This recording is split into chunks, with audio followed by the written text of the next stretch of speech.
أمام المتصدر، وملحمة كروية كبيرة للفريق الريداوي لأحمر بريدة، يقدم مستوى كبير. كذلك الفريق الشبابي هو الأفضل لكنه لم يستطع التسجيل. التعادل بكل تأكيد لا يخدم على الفريق الشبابي، هو بالطبع لديه خسارة وحيدة. الله الله الله الله، عبد العزيز البيشي هو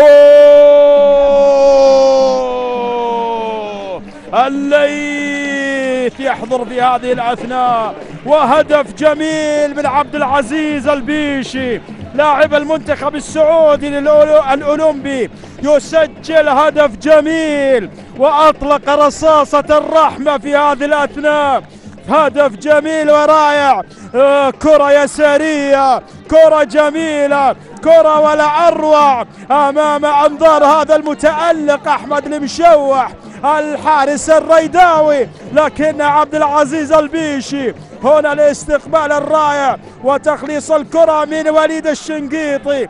تعود الكرة هنا عبد العزيز البيشي، أولا الله، هدف رائع، هوبا يا عبد العزيز البيشي، وهدف أول، هدف جميل ورائع رغم تألق أحمد المشوح، والتسديدة والرأسية لصالح الفريق الريداوي.